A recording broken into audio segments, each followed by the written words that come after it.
ప్రభు పేరిట మీ అందరికీ ఈస్టర్ శుభములు తెలియజేస్తా ఉన్నాను. దేవుడు మిమ్మల్ని దీవించును గాక. సరే, ఈ రోజుకున్నటువంటి ప్రత్యేకతను మనం ధ్యానిద్దాం కాసేపు. యేసు ప్రభుల వారు దాదాపుగా 2 సంవత్సరాల దగ్గరకు వస్తూ ఉంది. ఆయన చనిపోయాడు, సమాధి చేయబడ్డాడు, తిరిగి లేచాడు. కాబట్టి మళ్ళీ ఆయన వచ్చేటప్పుడు తన వారు లేపబడతారు. దేవునికి స్తోత్రం. తన వారు అని అంటే ఎవరైతే యేసు ప్రభును అంగీకరించి, ఈరోజు స్పెషల్ డే, పునరుత్థాన దినం. ఏ వ్యక్తిలో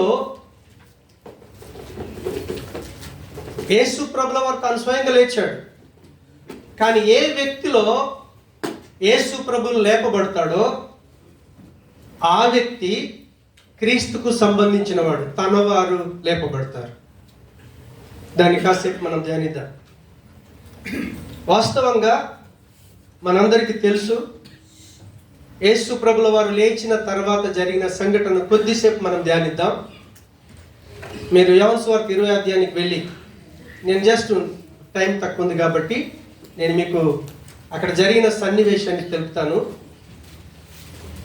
యేసు ప్రభుల వారు చనిపోయాడు, సమాధి చేయబడ్డాడు, లేచాడు.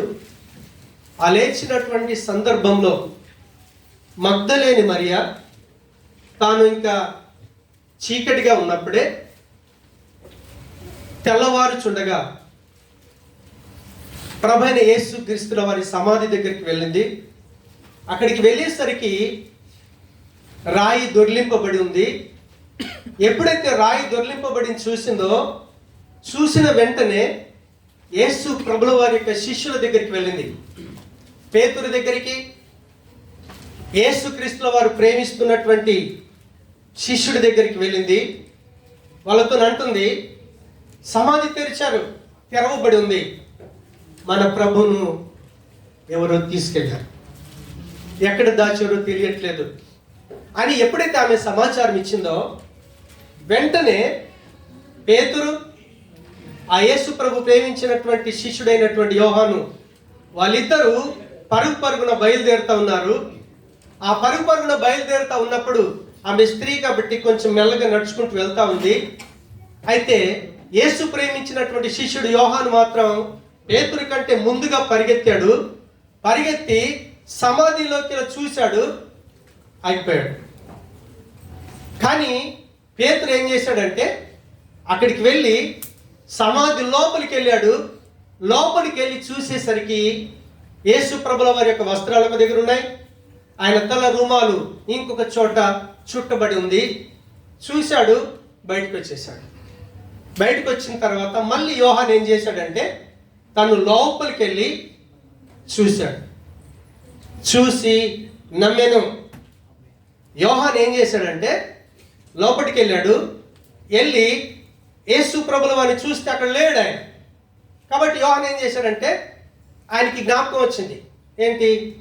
నేను చనిపోయిన తర్వాత లేస్తాను అనేది ఆయనకి జ్ఞాపకం ఉంది. కాబట్టి నమ్మాడు, బయటకు వచ్చి నిలబడ్డాడు.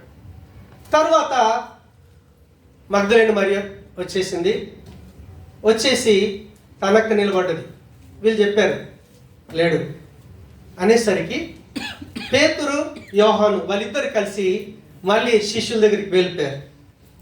వెళ్ళిపోయిన తర్వాత మగ్దలేని మరియకి తను ఏం చేయాలో తోచట్లేదు.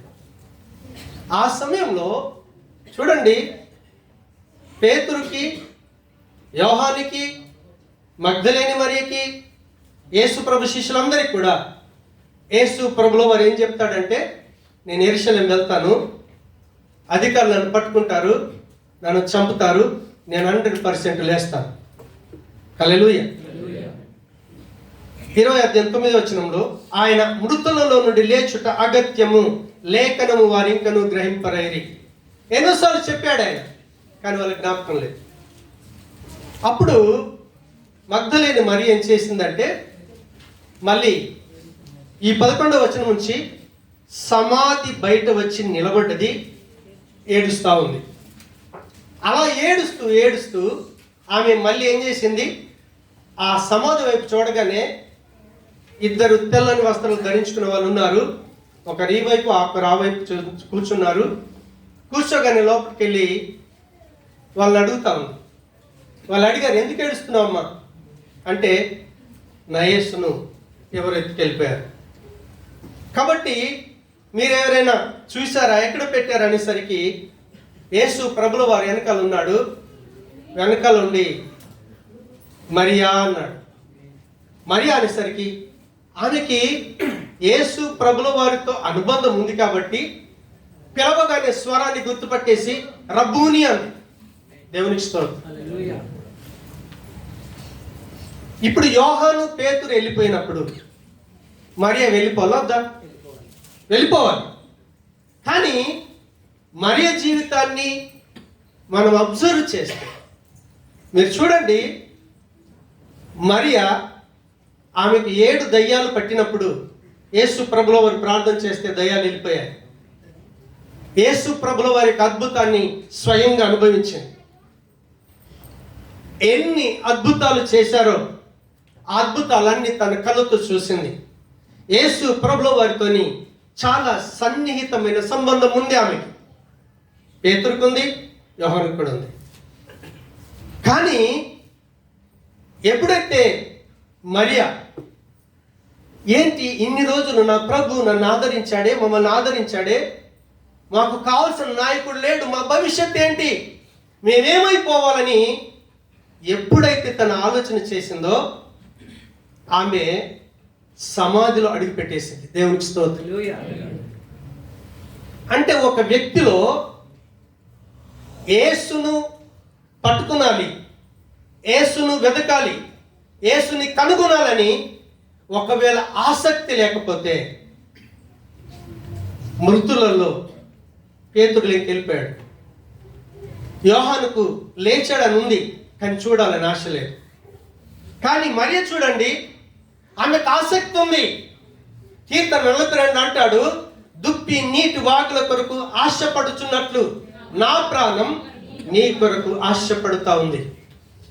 ఒక వ్యక్తి దేవుని కొరకు ఆశ పడకపోతే దేవుడు మనకిచ్చినటువంటి ఆధిక్యతను, అంటే దేవుని పిల్లలుగా జీవించేటటువంటి ఆధిక్యతను మన చేతులారా పోగొట్టుకుంటాం.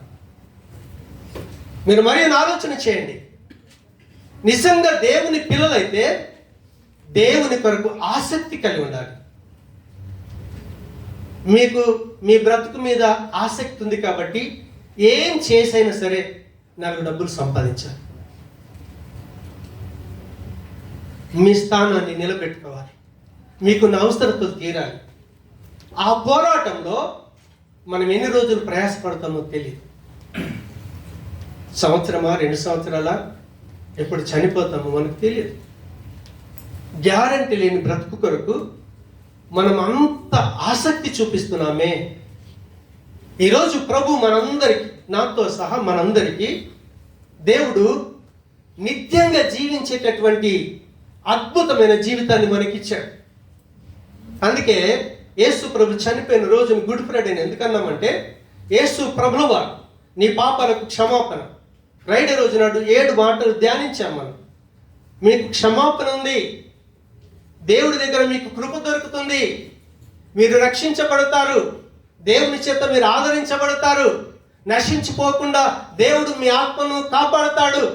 నువ్వు ఏ రోజైతే ప్రభువుని నమ్ముకొని చనిపోయేదాకా కూడా నీ కొరకు ఆసక్తి కలిగిన ప్రభువు నీకు ఏ కార్యం చేయాలో వాటన్నిటిని సమాప్తి చేయడానికి నీ కొరకు నిలబడ్డాడు ఆయన.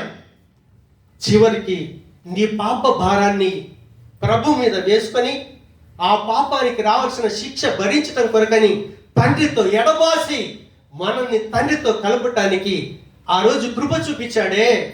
చివరికి తన ప్రాణంనే కాదు, తన ఆత్మను కూడా తండ్రికి అప్పగించాడే. ఈరోజు నీ నా ఆత్మలన్నీ కూడా తండ్రికి అప్పగించాలని ఆయన చనిపోయి తిరిగి లేచి పరిశుద్ధాత్ముడిగా తండ్రి దగ్గర మన కొరకు ప్రతి క్షణం విజ్ఞాపన చేస్తా ఉన్నాడు. అందుకే యేసు ప్రభును ఎప్పుడైతే మనం నమ్ముతామో మన కుల మతాలు మారవు. మన పాపానికి రావాల్సిన శిక్ష నుంచి తప్పించబడతాం. నరకానికి వెళ్ళకుండా కాపాడబడతాం. నరకానికి వెళ్ళకుండా దేవుని బిడ్డగా జీవించే జీవితాన్ని అనుభవించే భాగ్యాన్ని దేవుడు ఉచితమైన కృపలో మనందరికీ ఇచ్చాడు. కానీ ఈరోజు దేవుని బిడ్డగా జీవిస్తున్నామే. ఈ దేవుని బిడ్డగా జీవిస్తున్నటువంటి ఈ జీవితానికి దేవుని యొక్క పునరుత్థాన శక్తి గనక లేకపోతే నీ గమ్యాన్ని నువ్వు చేరుకోలేవు. రక్షించబడిన ప్రతి వ్యక్తికి, ప్రతి క్రైస్తవుడికి దేవుని పట్ల గనక ఆసక్తి లేకపోతే, మీ బ్రతుకు కొరకు ఏ రీతిగా శ్రమ పడుతున్నారో, దేవుడు నీకు ఇచ్చినటువంటి దేవుని యొక్క కుమారుని స్థానం నువ్వు కాపాడుకోవటానికి నీలో ఆసక్తి గనక లేకపోతే దేవుడిచ్చిన భాగ్యాన్ని మన చేతులారా పోగొట్టుకుంటాం.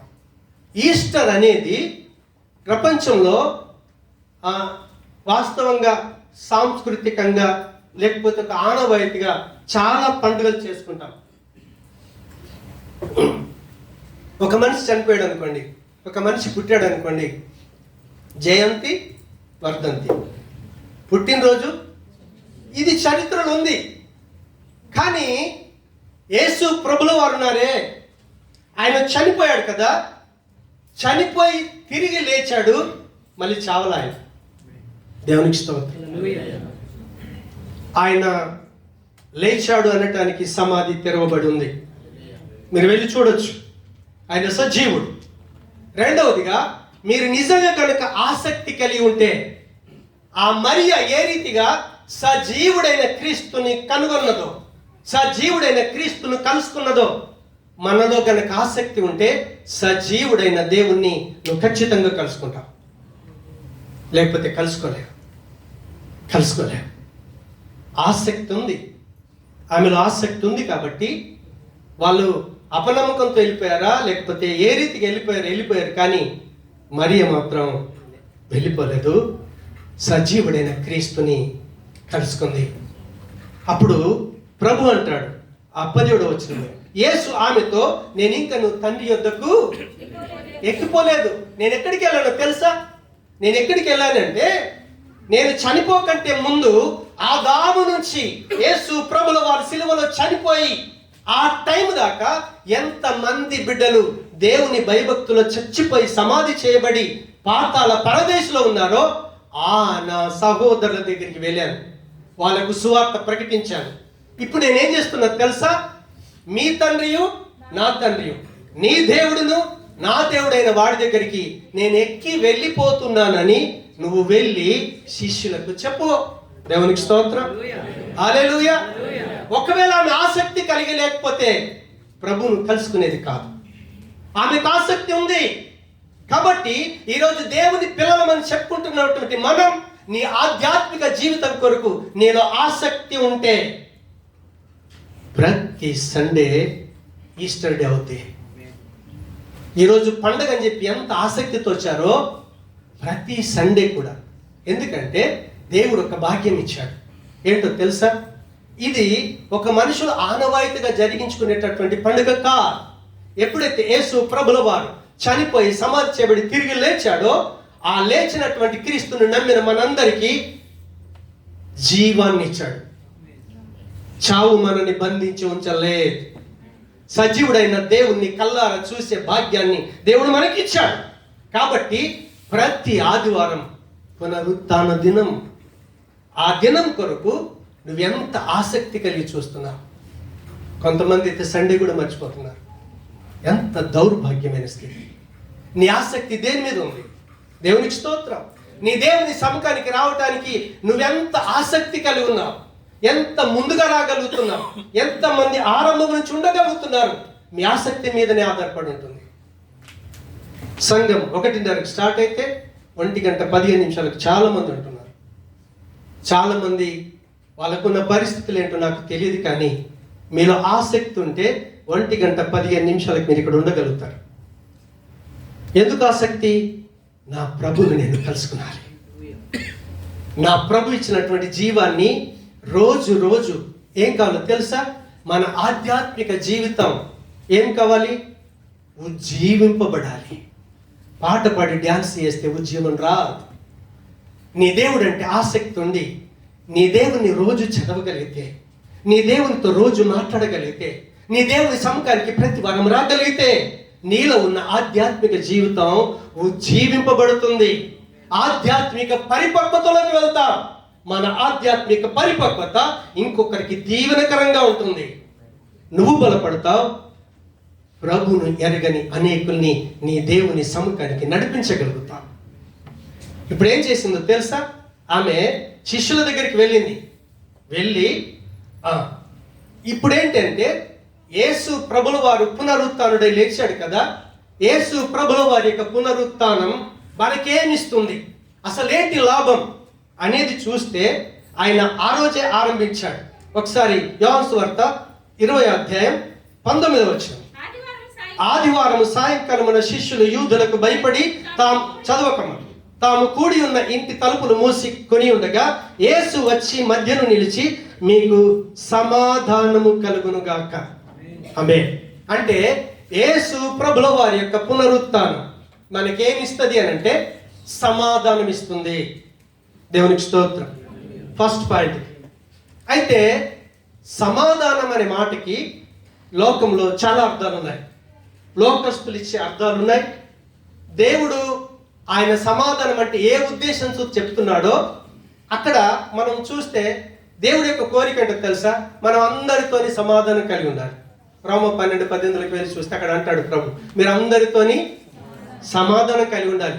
వాళ్ళు ఎవరైనా సరే, హిందువులా, ముస్లింలా, క్రైస్తవులా, నేను ప్రేమించేవారా, నేను ద్వేషించేవారా, మనం దేవుని పిల్లలు.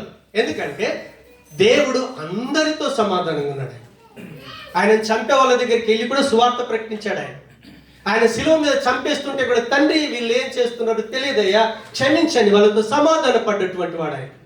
కాబట్టి సమాధానం అనేది లోక సంబంధంగా మనం ఆలోచన చేస్తే వాస్తవంగా ఎప్పుడైనా గొడవ అయినప్పుడు మేము తిరిగి కలుసుకుంటాం. కలహాలు వచ్చినప్పుడు కలిసిపోతాం. దాన్ని సమాధానం అంటాం. కానీ ఇక్కడ వాడాడే ఆ పదము దగ్గర మనం చూస్తే షలోం అనే పదాన్ని రాశాడు అనమాట. షలోం అనే మాటకి అర్థం ఏంటి అని అంటే మనం ఆ సమాధానం అయితే కలిసిపోవటం. కానీ యేసు ప్రభుల వారు చెప్తున్నటువంటి షలోం అనే మాటకు అర్థం ఏంటి అంటే ఒక వ్యక్తి యేసు ప్రభును నమ్ముకున్న తర్వాత పునరుత్థానుడైన యేసు గనక ఆయన సమాధానాన్ని ఇచ్చి ఉంటే, కలిగి ఉంటే మనలో ఏముంటుందంటే మన జీవితంలో సమన్వయాన్ని కలిగి ఉంటాం. మనం అన్ని స్థితులలో సమానత్వాన్ని కలిగి ఉంటాం. దేవునికి స్తోత్రం. ఇంకా చూస్తే మనం ప్రతి విషయంలో కూడా హల్లెలూయా అంటే అన్ని రకాల అవసరతలు, ఆల్ సోర్సెస్ మనం కలిగి ఉంటాం. దేవునికి స్తోత్రం. అంటే మనం ఆ మాటకి అర్థం ఎక్కడ చూడొచ్చు అంటే ఎవరైనా కీర్తన 23వ అధ్యాయం 2వ వచనం చూడొద్దు. కీర్తన 23వ అధ్యాయం 2వ వచనం నేను అడగలేదు, 2వ వచనం అడిగాను. ఆయన ఏం చెప్తుండు? పచ్చిక గల బయలు చోట్లలోకి పరుడ చేస్తున్నాడు, శాంతికరమైన జలముల దగ్గరికి నన్ను నడిపిస్తున్నాడు. అది షలోం, దేవుడిచ్చే సమాధానం. అది దేవునికి స్తోత్రం. హల్లెలూయా. మన జీవితంలో మనము నిండు ధనాన్ని కలిగి ఉంటాం. అంటే ఏంటో తెలుసా? కార్లు, బంగ్లాలు ఉంటాయని కాదు. నీకు ఏ స్థితిలో ఏది అవసరమో దాన్ని దేవుడు ఏం చెప్తాడు? నీకు 100% ఇస్తాడు. అందుకే దానిది అంటాడు, నా దేవుడు నాకు తోడున్నాడు, ఆయన షలోం. షలోం అంటే లేమి లేదు. దేవుడి యొక్క పునరుత్థాన శక్తి మనకు లేమి లేనటువంటి స్థితిని ఇస్తుంది. దాన్ని అన్నాడు షలోం. ఆయన అంటాడు ఒక సందర్భంలో, మనకు లోకంలో చాలా దొరుకుతాయి, లోకం మనకు చాలా ఇస్తుంది, కానీ దేవుడు ఇచ్చేది డిఫరెంట్ ఇస్తాడు. యోహాను సువార్త ఒకసారి 14వ అధ్యాయం 27వ వచనం. శాంతి మీకు అనుగ్రహించి వెళ్ళుచున్నాను, నా శాంతినే మీకు అనుగ్రహించుచున్నాను, లోకం ఇచ్చినట్టుగా మీకు అనుగ్రహించటం లేదు. కాబట్టి మీ హృదయాలను మీరు కలవరపడనీయకండి, మీరు భయపడకండి, వెరవకండి. అంటే యేసు క్రీస్తుల వారి యొక్క పునరుద్ధాన శక్తి. ఒకవేళ క్రీస్తు మన జీవితంలో పునరుత్థానుడైతే, అంటే మన జీవితంలో క్రీస్తు పునరుత్థానం ఏంటి అని మీరు అనుకుంటున్నారేమో. ఎప్పుడైతే దేవుడు అంటే ఆశ కలిగి, ఆసక్తి కలిగి ఆయన సముఖానికి వస్తూ ఉంటామో, ఆ సన్నిధిలో పాలు పొందుతామో, ఆయన మాటల్ని చదువుతామో, ఆయనతో మాట్లాడగలుగుతామో, అప్పుడు ఏం జరుగుద్ది అంటే యేసు ప్రభుని నమ్ముకున్నాం, బాప్తిసం పొందాం, రక్షించబడ్డాం, దేవుని బిడ్డగా జీవిస్తున్నాం.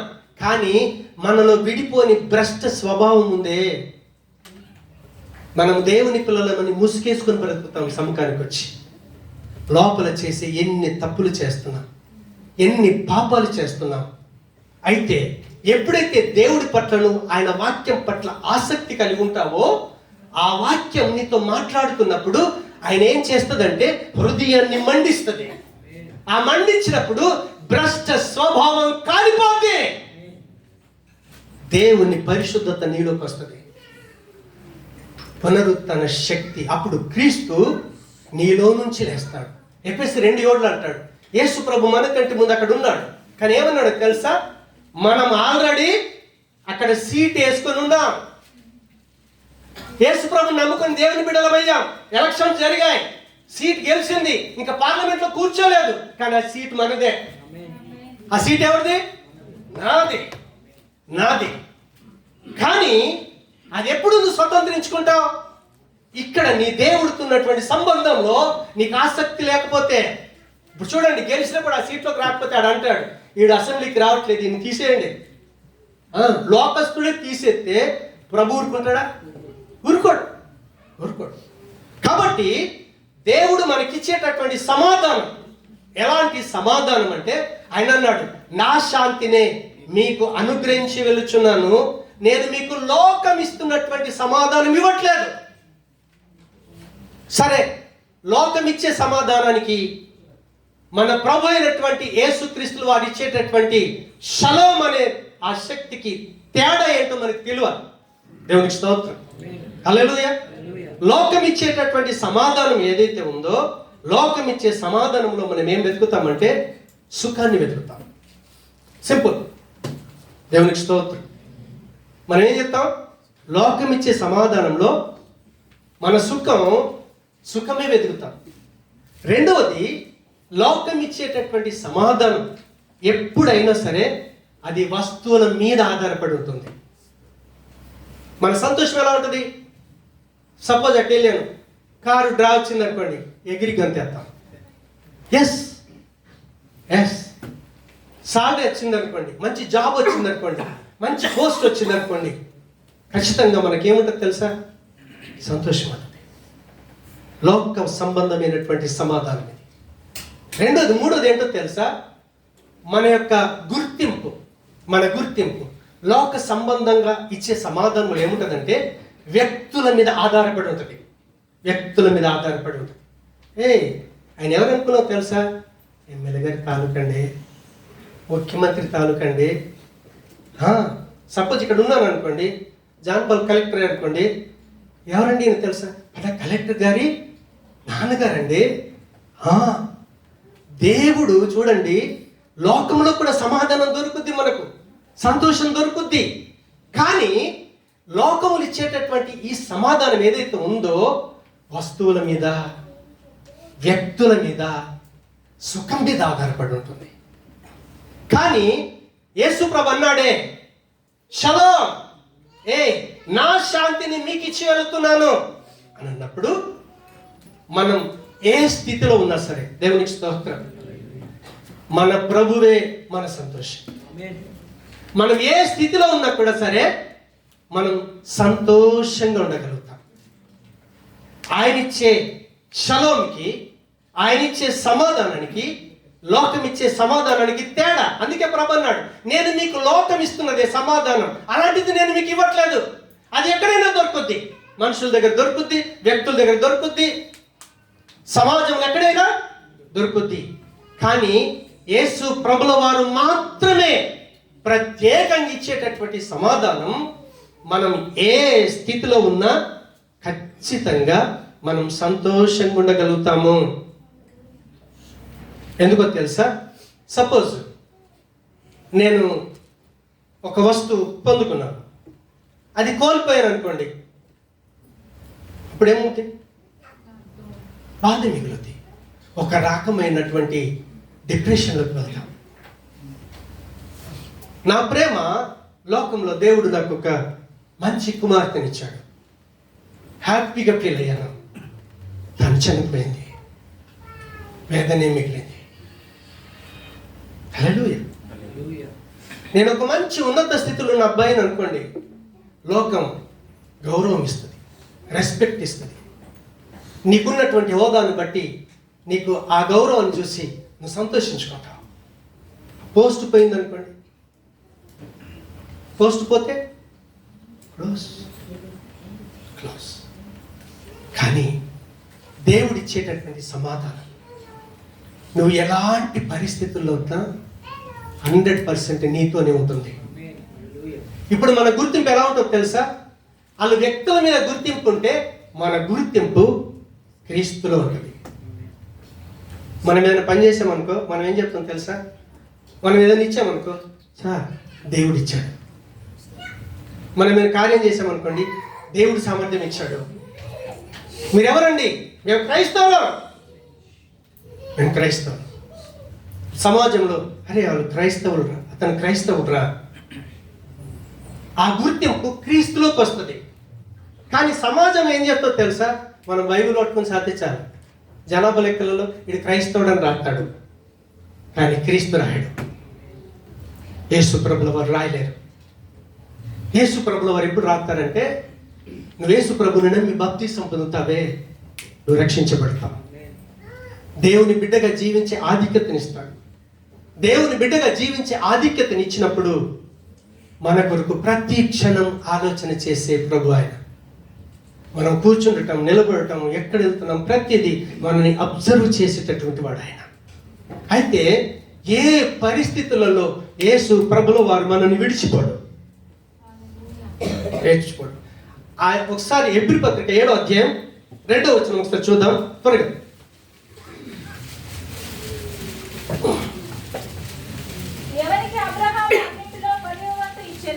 ఎవరికి అబ్రహాము 10వ వంతు ఇచ్చెనో, అక్కడ ఏముంటదంటే సమాధానపు రాజు. దేవునికి స్తోత్రం. నీతికి రాజే కాదు, ఆయన సమాధానానికి రాజు.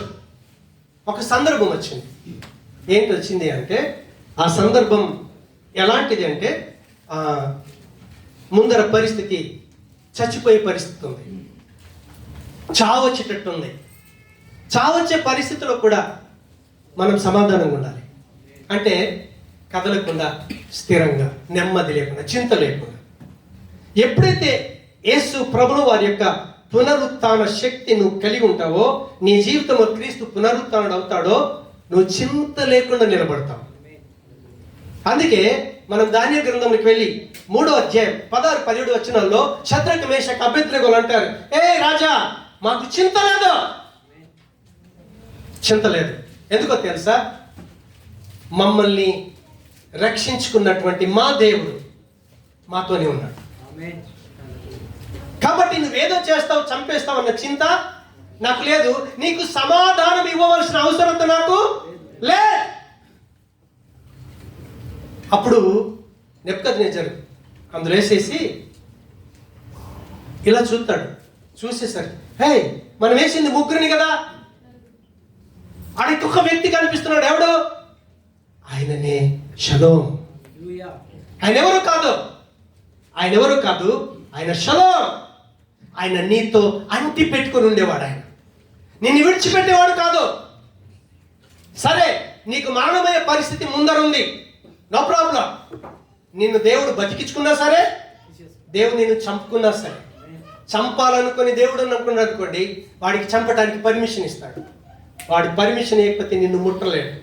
పిలాతు అంటాడు, ఏ, నిన్ను విడిపించడానికి, నిన్ను శిక్షించడానికి నాకు అధికారం ఉంది అంటే ఆయన అంటాడు, అరే నేను షలోం, నాతో నా దేవుడు ఉన్నాడు, ఆయన నీకు పర్మిషన్ ఇస్తే కదా నువ్వు నన్ను.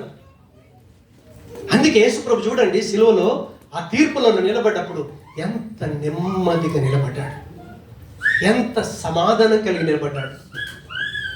అదే నెమ్మదిని, అదే సమాధానాన్ని యేసు ప్రభుల వారు మనకిస్తాడు.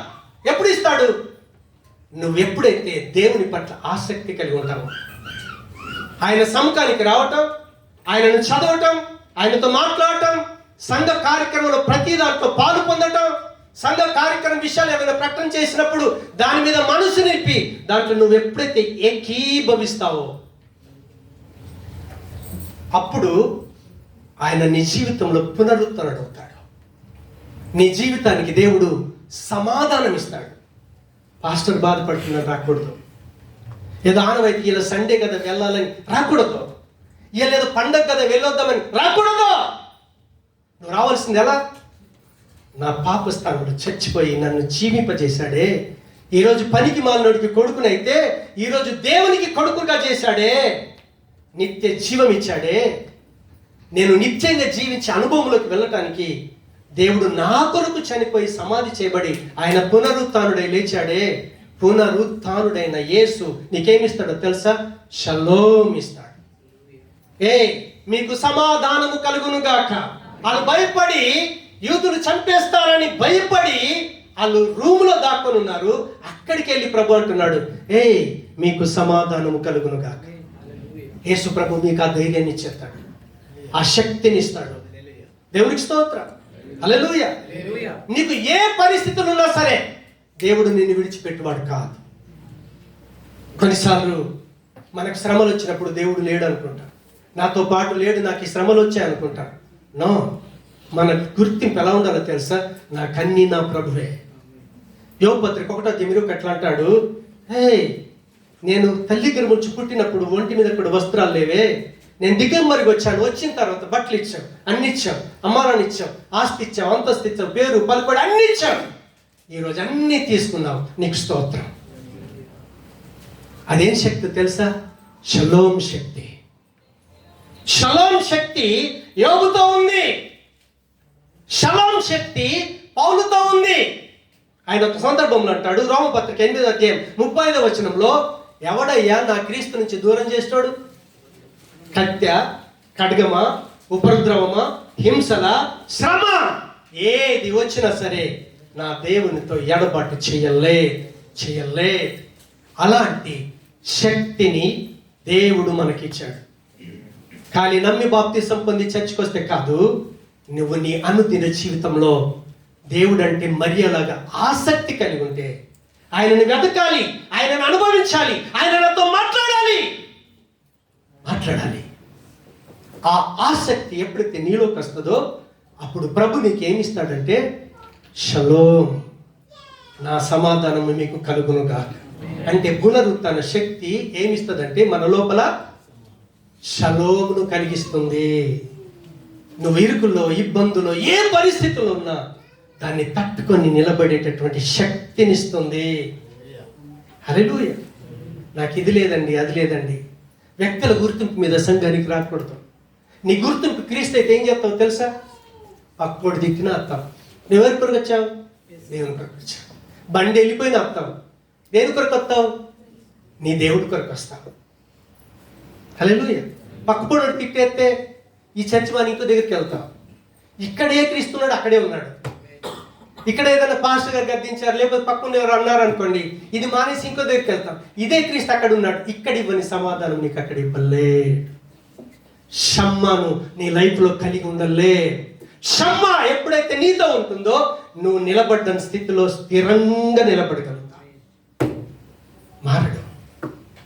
మార్పు రాదు. యేసు ప్రభుల వారు ఎంత స్థిరంగా నిలబడ్డాడో పక్క పనులు ఉమ్మేశారు, కొట్టారు, తిట్టారు. నువ్వు దేవుడి కుమారుడు వ్యక్తి, నేను తప్పించుకొని నన్ను తప్పించన్నాడు. ఎన్ని అన్నా అక్కడే నిలబడ్డాడు ఆయన. ఎందుకో తెలుసా? ఆయన దేవుడితో కలిసి ఉన్నాడు. ఆయన నువ్వు క్రీస్తుతో కలిసి ఉంటే నువ్వు ఉన్న స్థానంలో స్థిరంగా నిలబడతావు. ఎవడు తిట్టినా, ఎవడు కొట్టినా, పాస్టర్ కూడా తిట్టినా, మన గద్దితే ఏం చేస్తాం? చర్చ్ మారిపోద్ది, సింపుల్. కానీ దేవుడు మారడు. అక్కడ కూడా ఇదే క్రీస్తు ఉంటాడు. హల్లెలూయా. అక్కడ నువ్వు షమ్మాను పొందుకోలేవు. నీకు నిజంగా బుద్ధి ఉంటే దేవుడు హెచ్చరించినప్పుడు నీ లైఫ్ మార్చుకోవాలి. ప్రభా, పలానా విషయంలో తప్పు చేశాను, నన్ను నేను మోసం చేసుకుంటున్నాను, నీ పునరుత్థాన శక్తికి సమ్మకు నేను దూరం అయిపోతున్నాను, నాకు కావాలని ఎప్పుడైతే అప్పగించుకుంటావో అప్పుడు నువ్వు దేవుని బిడ్డగా పునరుత్థాన శక్తి కలిగి ఉంటావు. ప్రభు బలలో పాలు పొందుతున్నావే, దాన్ని దీవెన తీసుకుని వెళ్ళగలుగుతావు. లేకపోతే ఈరోజు శాపాన్ని తీసుకుని వెళ్తాం. దయచేసి ఎవరైనా సరే బాప్తీసం పొందని వాళ్ళు ప్రభు బలలో పాలు పొందకండి. చిన్న ప్రార్థన చేసుకుందాం. ప్రేమగల మా తండ్రి, నీకు వందనాలు. నువ్వు నమ్మదగిన దేవుడు స్వామి, నీ కృపకు అప్పగించుకుంటున్నావు. పునరుత్థానము మాకు సమ్మానిస్తుందని, ప్రతి పరిస్థితిలో నిలబడే శక్తి, సమన్వయం, అన్ని రకాల వలుగులు కలిగినటువంటి స్థితి, నీతి న్యాయంగా నడిపించబడే స్థితి, మా జీవితానికి కావలసిన నిండుదనాన్ని ఇచ్చే సమ్మాను మేము కలిగి ఉండటానికి మమ్మల్ని దర్శించి ఆశీర్వదించి మీరు మహిమ పొందమని యేసు నామమున ప్రార్థించి వేడుకుంటున్నాము తండ్రి. ఆమేన్.